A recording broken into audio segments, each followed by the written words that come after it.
everybody. Well, good morning, good afternoon. We've got an audience joining us not just across the continent, but all the way in Ghana as well, which is pretty exciting. My name is Jesse. I'm your virtual adventure guide here at Exploring by the Seat of Your Pants. And I know we've got a big new audience today. And so if you are joining us for the first time, first of all, welcome in. Pretty high energy beginning with that countdown. We are all about bringing conservation, adventure, and science into classrooms around the world through over 40 live, free monthly interactive broadcasts. We like to feature the coolest scientists, explorers, conservationists, and more, and we really appreciate you joining us as we get to share these stories from around the globe. Now, today we are making up for a program that we had scheduled, and we just didn't have enough audience, and so today we have an epic audience from, I think, like 4 US states, all across Canada, again, internationally, all the way in Africa. And so welcome in as we're going to talk with Michael O'Shea, who is as passionate about astronomy as I am about sharing these stories with you guys as a community. He is one of the co-directors and founders of PopScope, which we're going to learn a little bit about during the broadcast. But today, he's going to talk about a really special adventure he got to go on to Chile for the Astronomy in Chile Educator Ambassadors Program. Say that 5 times fast. We're going to learn about astronomy, one of the coolest, most amazing places on this planet, and some of the amazing things that they get to do there to explore and understand the mysteries of our universe. And so, without further ado, I'm going to turn the floor over to Michael to blow your minds. Michael, thank you so much for joining us live in Boston today, and take us away, man. Thank you so much, Jesse. I felt like a Super Bowl announcement there with that countdown and that great lead up. So thanks for introducing me. And thank you everyone who joined around the world. This is extremely exciting. I was thrilled to go to Chile on this trip, but even more excited, more thrilled to share it all with you. So as Jesse said, I am Michael O'Shea.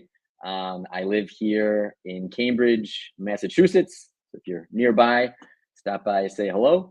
I also work in a high school. So great respect for all of you high school educators out there and elementary school educators out there. And as Jesse mentioned, I co-founded PopScope, which is a free urban volunteer-based public astronomy movement.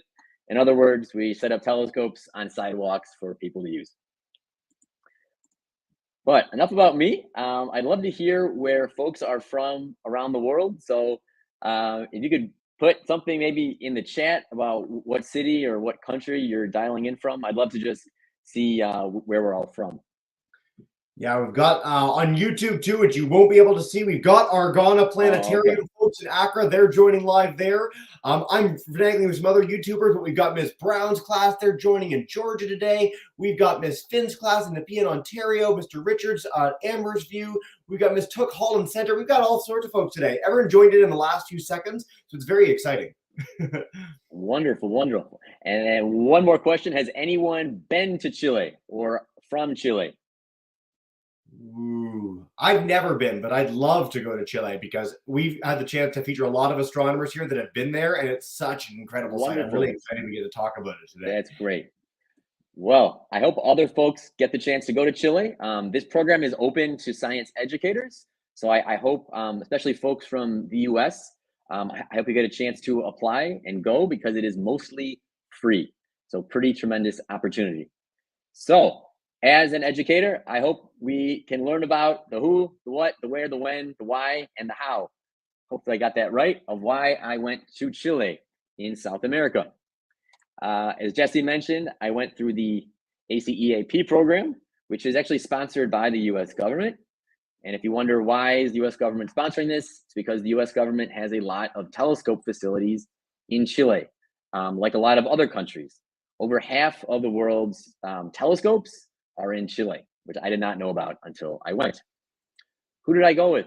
I went with other science geeks, telescope enthusiasts, science teachers, physicists from across the country. And we all went down last December for a 2-week trip to Chile.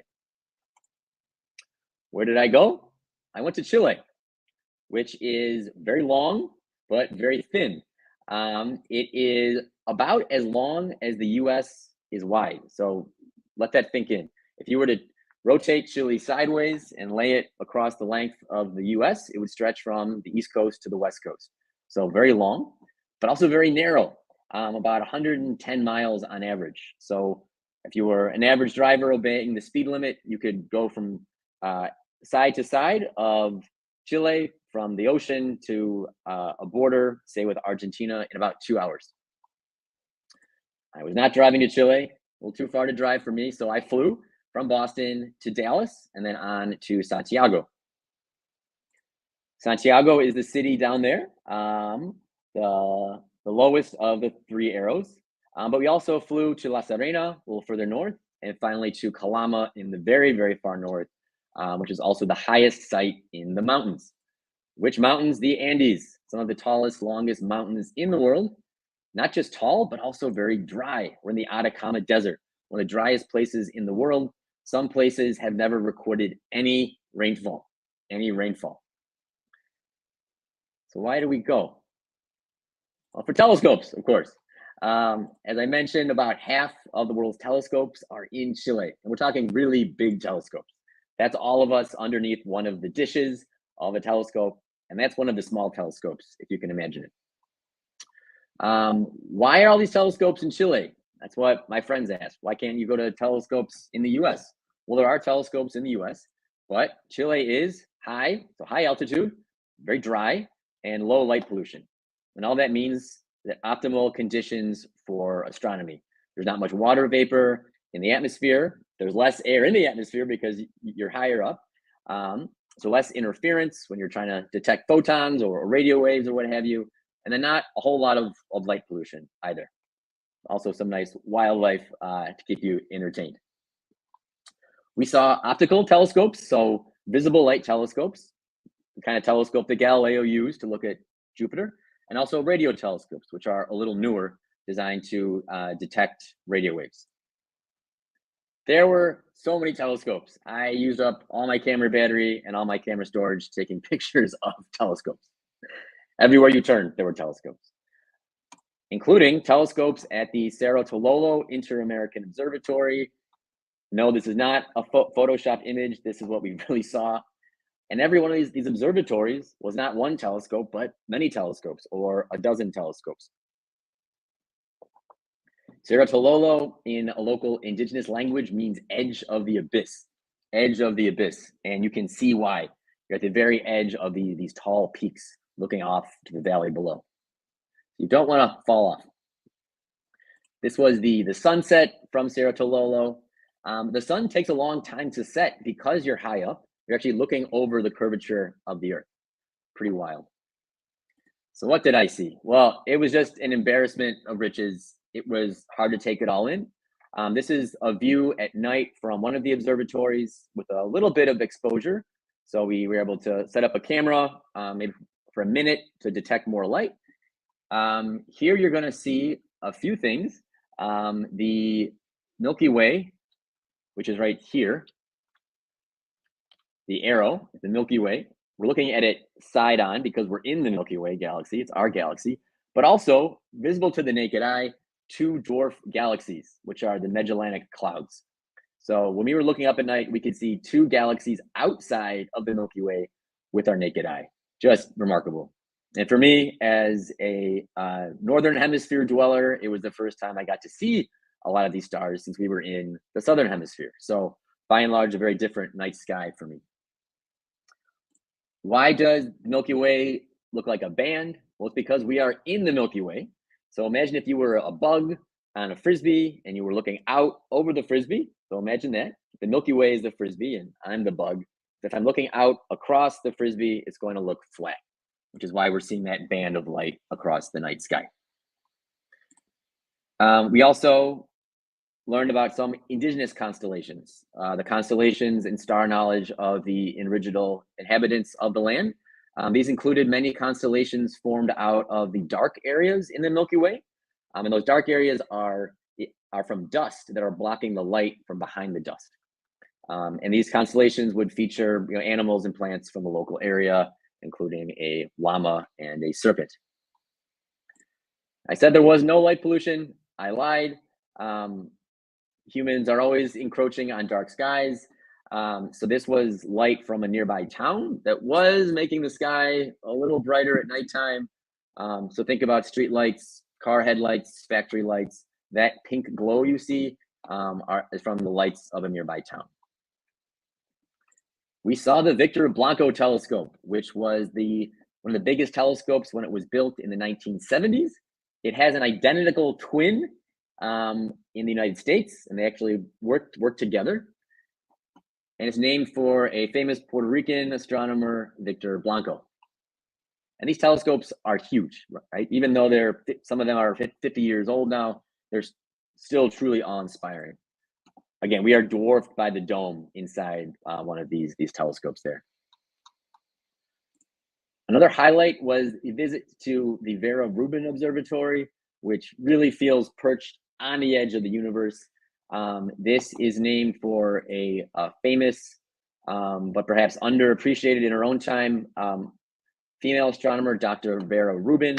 Her work confirmed the existence of dark matter, and a trailblazer woman in science, inspiration and mentor for many young people and young women in astronomy.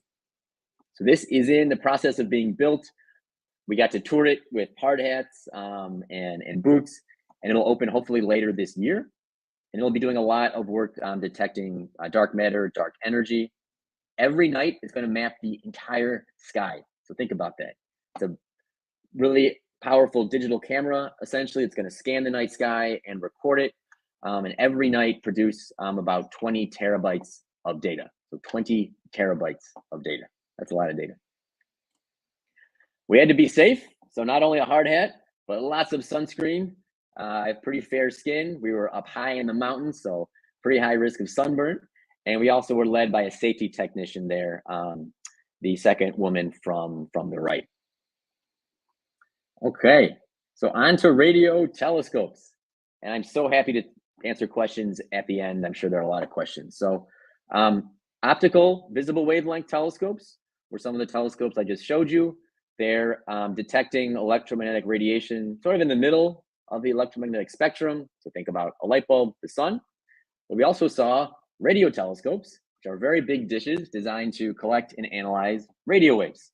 So if you or maybe your parents or your grandparents use a radio, that's how that radio is receiving information to play your favorite song, right? And there are radio waves all over the universe. So this was truly mind-boggling. We went to ALMA, the Atacama Large Millimeter Submillimeter Array. ALMA is easier to say. And that's an array, so a collection of 66 radio telescopes that are coordinated and act together to act as a single, very, very powerful telescope. And they are distributed out in the Atacama Desert, which is why it's called ALMA. Each of these telescopes are massive. The largest is about 36 feet or 12 meters. Now, these telescopes are very high in the desert. So high, you have to be very careful about sun protection. I had a hat on all the time. I wore a lot of sunscreen. Since there isn't much atmosphere, right, to block out ultraviolet radiation. There's also very little oxygen. So before we went up, we cleared a medical check. That's a paramedic who reviewed us at 10,000 feet before we ascended to the high site, or the highest site, at 16,000 feet, or about 5,000 meters. So we had supplementary oxygen. So Jesse, I got a little bit of an interactive game here. I wonder if you could run point on any feedback or comments we might get. I'm here for you, man. I am ready for any interactivity. All right, you cool. want to. Let's do this thing. All right, let's interact it. So I said Chile is kind of otherworldly. It's high, it's dry. It's someone from Massachusetts feels kind of extraterrestrial. So extraterrestrial, in fact, that NASA tests a lot of rovers there and does a lot of science there because Chile approximates the climate of Mars. So sometimes, folks, no joke, I didn't know if I was looking at Mars or the Atacama Desert. So let's see if you do better than me. So everyone on this call, or Jesse, can you tell me if this is Mars or the Atacama Desert? You know what? I'm going to go to classes individually and have some fun with this. So Mr. Richards' class, what do you guys think? Mars or the Chile? Mars. They're saying Mars. Definitive Mars, Michael. What do you think? All right. Perhaps. Could be. Okay. Actually, it is Mars. Correct. So you did better than me. Okay. Maybe we have another question. Maybe we could try a different classroom for this one, Jesse. Yeah. Is this Mars or the Atacama Desert? I'm going to go to Miss Finn's class. If you guys want to unmute, what do we think? Mars or the Atacama Desert? Mars. Atacama Desert. We've got a mix, but it seems like most people are saying Mars. We're very excited about Mars Wow. today. Good reason. Great guesses. I thought it was Mars sometimes. There were days when a dust storm was blowing in. I thought I was, Matt Damon on Mars eating potatoes, but this is actually the Atacama Desert, if you can believe it. One last fun question. Okay. Is this the moon or Chile? Ooh, class 6-1. You guys have been Chile. chiming in for both of these. So I'm going to give you guys a chance. Unmute your mic. Everyone can unmute your mics, and you're in the background. You're good to go. The mic's unmuted. What do we think, 6-1, moon or Chile? Oh. All right, can you hear us okay? Oh, yeah, you're good. Yeah. All right, moon or What do Chile? we think? All right, looks like Chile is winning. Okay, Chile's winning. And Barely. you're on the board with 100 points. You win. Hey. Double Jeopardy. But for those who said moon, you weren't wrong, because this looks so much like the moon that this area is called Valley of the Moon. So packed with craters, very, very dry. Okay. So since we're nearing the end of the presentation, I'll just rhetorically ask this. This is a question you can think on your own, which is, how do we transport the massive telescopes that I just showed you?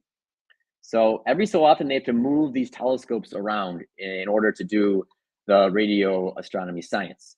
So how do they transport these enormous telescopes? So think about that for a second. And if you said a massive custom-built super transporter that's 60 feet long, 18 feet high, with 28 tires and weighs 140 tons, you were right. There were two of these machines built. Each of them has a nickname. This one is called Otto, I think pun intended, OTTO, and it helps move these telescopes around. I'm not very big, but look how much bigger just the tires are of these massive super transporters. And then to the right, Danilo, one of our guides, you can see how he is dwarfed by just the height of these super transporters. So I have a video. Jesse, you can tell me maybe in the first couple seconds if this is working or not. Fingers crossed. Fingers crossed. So what you're seeing here is the transporter lifting up, sort of hugging a telescope, and then crawling it across the desert to a new location. Let's see if this can work. Truth. Here we go. Yes! Super cool. Look at that machine. Ah, love it.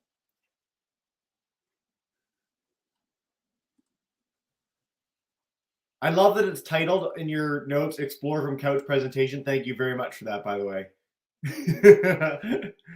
Look at that.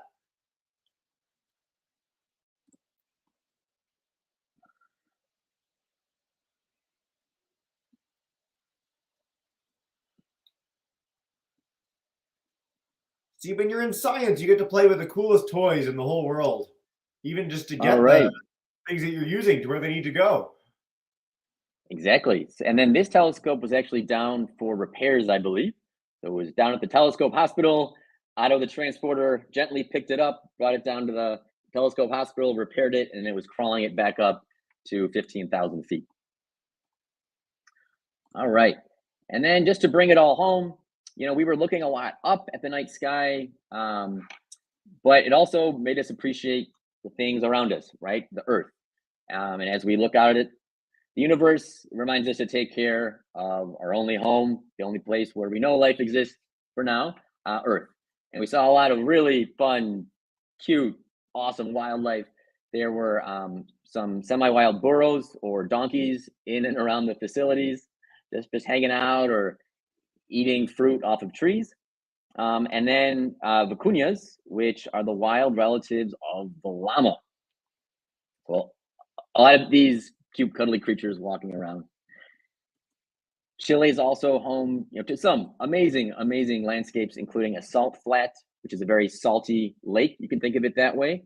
And in this lake live brine shrimp. And on the brine shrimp, feast the flamingos. We have a lot of flamingos down in Chile. There's a flamingo reserve, in fact, and their feathers are pink from eating the brine shrimp that live in the water. So about that llama, maybe you remember at the start of the presentation, I said there was a llama involved. So be careful when you're around llamas because, well, let's see what happens when you get too close to a llama.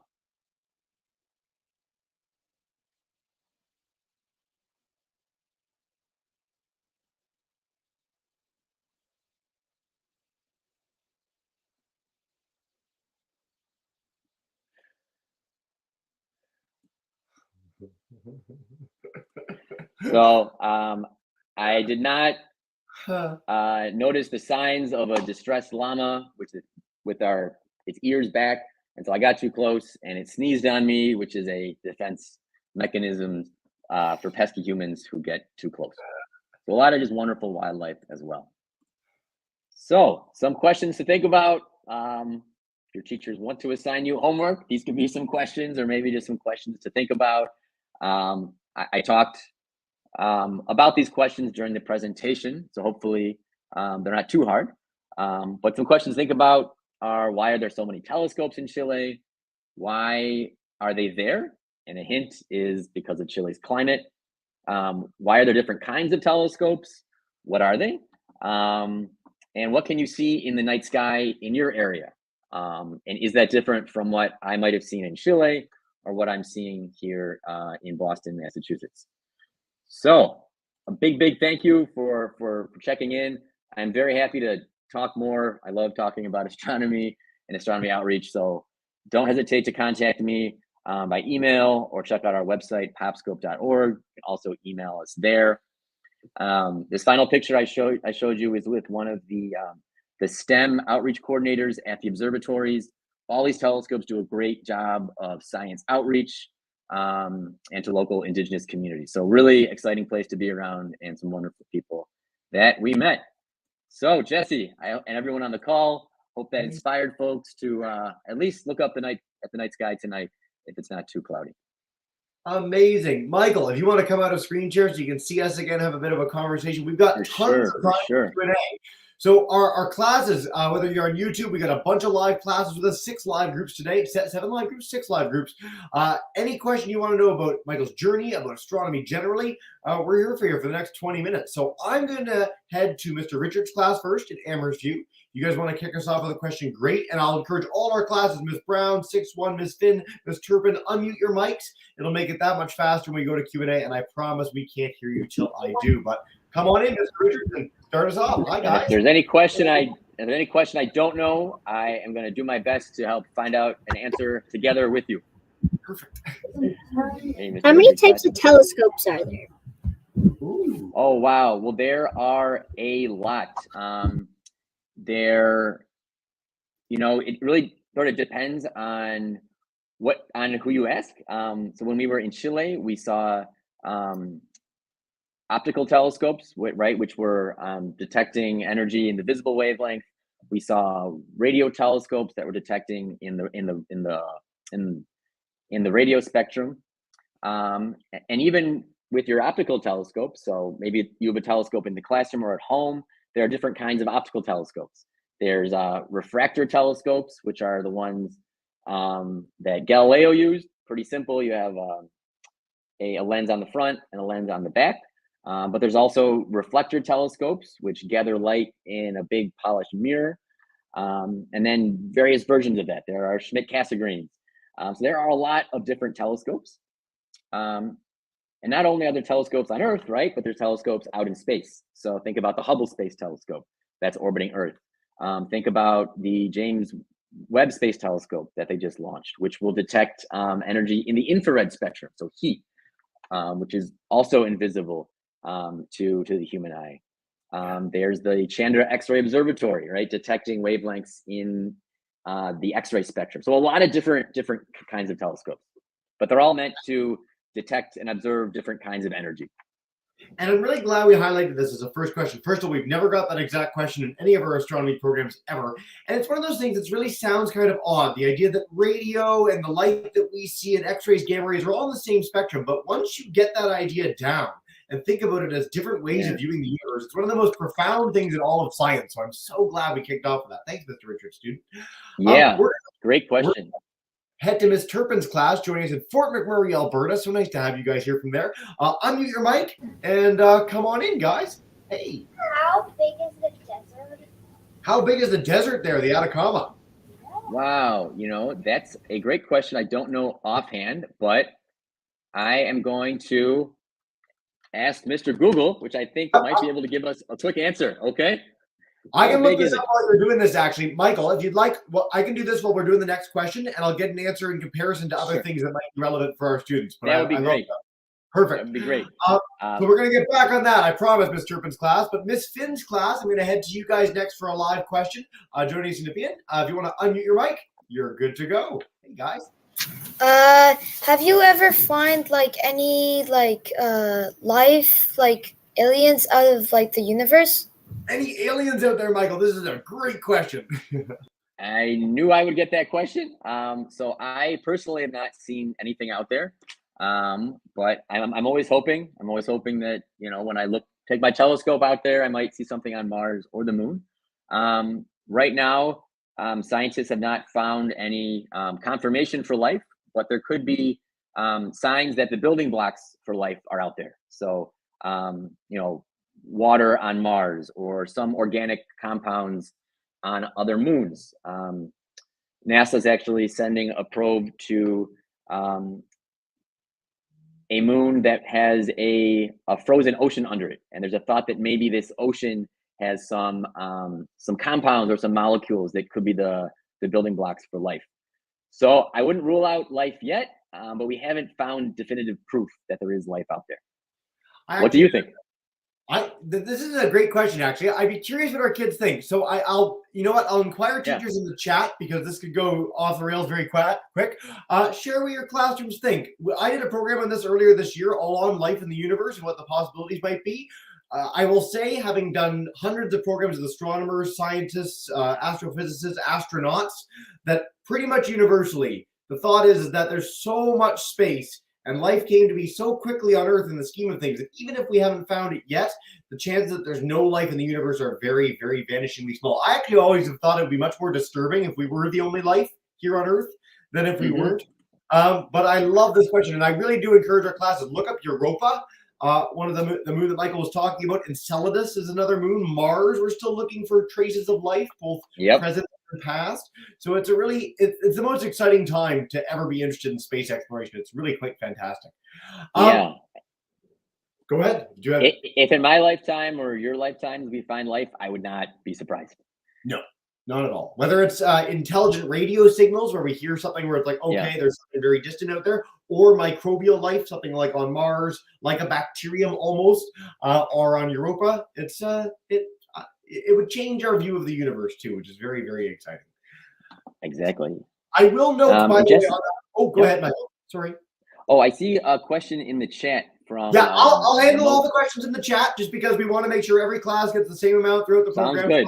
All those, I promise, plus our YouTube ones. The Atacama Desert, by the way, is about 100,000 square kilometers, which is about 1/7 the size of Alberta for our Fort McMurray students. So it's a smaller desert compared to things like the Sahara or the Gobi, but it's a huge tract of really, really dry land on this planet. It's a really special and unique place, as we got the chance to see today.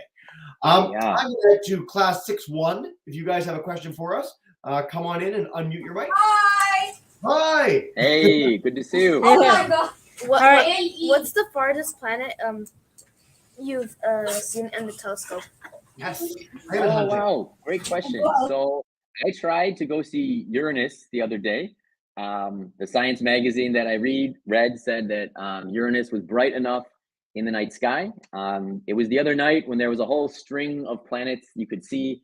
I think Venus was out, Jupiter was out, and the moon was out, right? All in a line. And they said you could also see Uranus. It was pretty faint, but you could see it. I went out with my telescope, and wouldn't you know it, the clouds came in just as I set up the telescope. So the furthest planet I've seen is Saturn, which is beautiful to look at through a telescope. It really is. So I was going to say, like when I was in university, first year university at U of T, where Michael, I know you're affiliated with Dunlap Institute, which is an amazing thing for any of our students in the general Toronto area. And we got the chance to go up and see Saturn through a telescope. And you can see 1,000 pictures of Saturn. You can see close-ups of the probes, and there's extraordinary footage that's been captured of Saturn.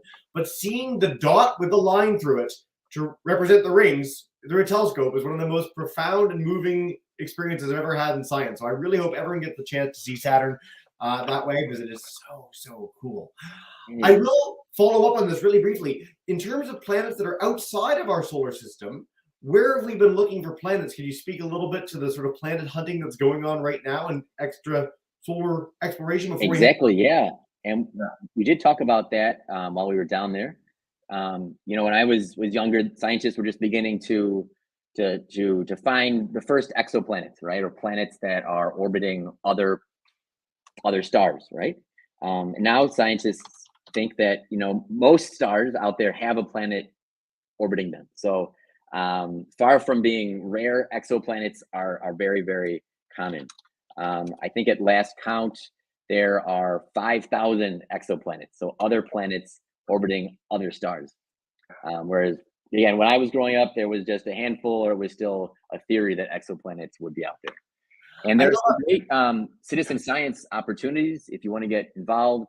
The data is out there on the internet, and you can help find exoplanets by analyzing, it's called a light curve of the star.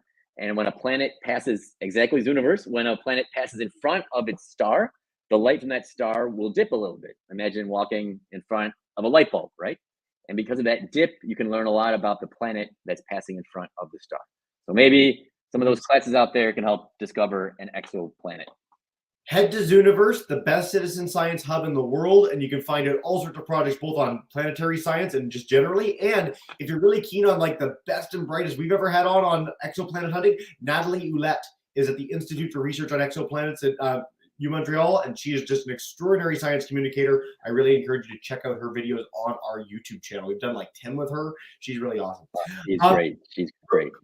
See, the whole community knows each other. I love this, Michael. Remote grade 8s. I know you shared in the chat, but you don't need to because your mic works. So I'm going to come to you live, and you can share that same question. You're in the broadcast. You're good to go. Thank you. Yeah, a couple weeks ago, in a lot of communities in, well, central to northern Canada saw the northern lights. And I'm kind of wondering, we're wondering if there is something similar to that in Chile, and also how did the northern lights work? Yeah, exactly. Yeah, so I was actually in Saskatoon over the weekend, and I was hoping to see the northern lights. I've never been lucky enough to see them, but I seem to be cursed because I went out and it was very cloudy that night. But you're absolutely right. There are so-called southern lights. So there's the aurora borealis, and also in the northern hemisphere, and the aurora australis in the southern hemisphere. And the science is the same, right? It's electrically charged solar particles from the sun, particles and atoms that interact with the Earth's atmosphere, collide with gases like oxygen and nitrogen, and cause those gases to emit light. So very similar. There's a magnetic field all around the Earth. So indeed, there are, you know, southern lights in the southern hemisphere, just like there are northern lights in the northern hemisphere. Were you able to see the northern lights?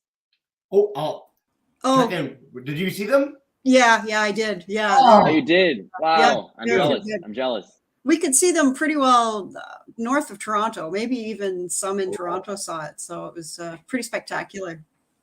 We just missed it. So I'm in Corner Brook, Newfoundland now. I came from Toronto originally, and we had it's just funny, for whatever reason, we'd gone to bed early that night, and the next morning we found out that like everyone in the whole area had gone out and seen this incredible thing, and I was really jealous. But for those in Canada, if you ever get the chance, Yellowknife is one of the hubs for aurora in the world. People come from all over the planet to go to the Northwest Territories to see the aurora. I have seen them there. I've seen them in Iceland.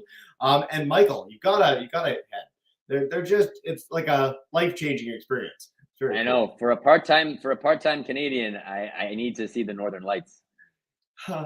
I've shared too, for anyone who wants to learn more about the auroras, in the chat, both comments on YouTube and StreamYard, a little NASA overview of aurora. Very, very cool stuff. Miss Finn's class, farewell to you guys, and we're going to do another round. Thank you, Miss Finn. We're ripping through this. Mr. Richards, I'm coming to you guys first. Come on in. Hey. Alice is going to come again.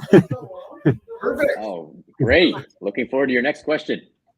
How much does it cost to build a telescope? Yes, the money. Oh, wow. How much? Yeah. And do you mean one of the big telescopes that we saw? Yeah, I think so, right. yeah. So these are $1 million or $1 billion projects, right? That involve multiple governments, which is pretty amazing and a great example of different countries working together.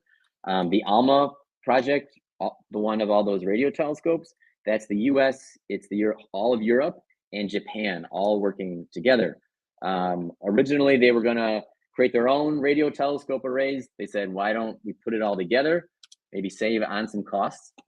So the total cost of the ALMA telescope, I'm actually gonna, would you be able to look that up on Google, Jesse? Absolutely. I don't know the number offhand. But it's do probably in the millions or billions of dollars. Yeah. So, and for what it's worth too, so a James Webb Space Telescope was billions over over a decade. Big telescopes are one of the most sort of complicated and incredible scientific instruments that we can create as a species. And so they tend to have really high price tags. But from that, you get this understanding of the universe, our place in it, and some of the most incredible scientific images of all time. So I think it's Exactly. well worth it. Yeah. ALMA, by the way, is $1.4 billion for the ALMA telescope. So Yeah. there's your figure. And as you say, which seems like a lot of money, it is a lot of money, but if you think about the whole, say, the U.S. federal budget, right?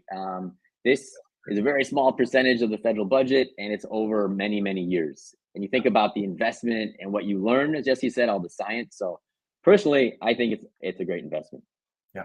NASA classically gets 0.4 of 1 penny on the dollar for the U.S. budget. So not 1%, 0.04% is NASA's budget for all the discoveries, all the Apollo missions, all the going back to the moon that they're doing. Mm-hmm. For example, Canadian Space Agency is even a little bit less than that. So great question. And the Hubble, I just looked up too, Jesse, the Hubble Space Telescope, also famous, that was $1.5 billion. Yeah. Folks, we got time for 3 more questions. Ms. Turpin, 6-1, and remote grade 8s. I'm going to go in that order. Come on back in Fort McMurray. Hi, guys. Hi. Hey, Marcia. How hot is the sun? How hot is the sun, Michael? Love it. So it's very hard to imagine just how hot it is. So it's they measure it in kelvins. So it's 5,772 kelvins. For our friends, I'm going to convert it into Celsius since I know we have some folks north of the border. So in Fahrenheit, it's 9,930 degrees Fahrenheit. And let me try and do that in Celsius for you too, okay? And then this is, by the way, 5,499 degrees Celsius. So kind of incomprehensibly hot, right? Yes. And that's just the outer shell, right? Like the inner part of the sun is much, much hotter than that, where the actual fusion reactions are happening and sort of emanating. Exactly. Cooler as it heads and hits us. The sun's very cool. I mean, the sun's very cool. That's your misnomer title for the day. Class 6-1, I'm heading to you guys. If you want to unmute, and then we'll wrap up with our remote grade 8s in just a second. And if you guys want to find out more, again, Michael provided his email, PopScope's link, everything that you need to follow up if you have any more questions after the broadcast. But Okay, go ahead, Mackenzie. Do you know any? Do you know any exploration that's been inside of the Earth? She wants to know if there's been any exploration inside the Earth. Exploration. Oh, cool question. Yeah. So I'm not a geologist, but I did learn something very cool the other day on a Netflix documentary, which is that diamonds can actually include pieces of the Earth's mantle. So diamonds are so deep in the Earth, which is why they were able to form under all this pressure. They can actually contain pieces of the mantle, right? So there's 3 layers of the Earth: the Earth, the core, the mantle, and the crust. And the diamonds can actually contain pieces of the mantle when they're ejected out near the Earth's crust. But Jesse, maybe as a more wide-ranging scientist, you might know if there's some missions to the core or inside the Earth. I've got 2 quick things on this, actually. So the deepest we've ever dug trying to get through a mantle. And by the way, if you think about the Earth, think about an apple. The skin of an apple is the crust that all of us live on. All tectonic activity, all earthquakes are just on that crust. We've only dug about halfway through that crust. That's as far as we can dig with any technology we've ever developed. We will probably never be able to go through all the way to the mantle because the rock becomes too molten and sticky and difficult to get through with any technology. So it's a really big challenge actually to get into the Earth. On the mantle note, though, right near where I live in Grossmore National Park, the tablelands in Newfoundland are a really unique spot where the mantles actually sort of come out onto the surface. It's one of the very few places in the Earth that look like this. I really encourage you to look this up, because it's such a unique and fantastical landscape, and geologists come from all over the world to study the rocks here right near where I live because of that. So, Michael, you're going to have to come and hang out. You're looking quizzical. I have to. I got to spend more time north of the border. We're going to head to our remote grade 8s for one final question. If you guys want to unmute your mic, you're good to go and take us away. Hey, guys. Thank you. Yeah, I have a student. Edgar's asking, what drives your interest in astronomy? My favorite question. That's a really great question. So I really liked astronomy growing up, but I grew up in a very light polluted city in Chicago, and so I think that kind of squashed some of my interests. Didn't study it in high school or college. I went into public policy and worked for the government. Now I work at a high school, but I couldn't get rid of this itch or this bug. And maybe you feel the same way. When I was looking out at the night sky or looking at the moon, I just had to keep looking, right? And so whatever money I had at the time, I would try and get a telescope or binoculars. So there's just a wonder I feel, right? Maybe you feel the same way. But the other piece, I think, is how astronomy inspires people, brings people together, right? There's moments like this where all across the world, we're all talking about astronomy. When I set up a telescope in the front yard, neighbors come by and talk to each other who have never met. So I really love the social aspect of astronomy, how it brings together neighbors, from down the block or from across the whole world. You do such an amazing job of it, whether through talks like this, working with schools, working with the university. PopScope is such a fantastic idea. I've seen it in only a few other places on this planet, but just the connection that you have when you get to look at the cosmos in a new way, when you look up instead of down at a phone, it really changes you. And I really hope our students take that opportunity tonight, whether you're looking at the moon through new eyes, whether you get the chance to go and use a telescope somewhere, whether you look up and see satellites, including the International Space Station, which you can find every single night with spotthestation.nasa.gov. I mean, there's it's the best time to be interested in space. We just announced our astronauts that are going to be going back around the moon for the first time in 50 years. We're going to be landing on the moon in the next few years, plus missions to Mars, Europa, so much more. It is just, I could talk all day about this, Michael. Well, thank you so much for your enthusiasm, your great story, beautiful images, and what we do to end every single broadcast. I'm going to bring in all our teachers to say a big thank you and farewell. So Mr. Richards, Ms. Turpin, Class 6-1, if you guys want to unmute. Remote grade 8, I know it's just you, but if you're... Thank you. All right, beautiful. Thank you.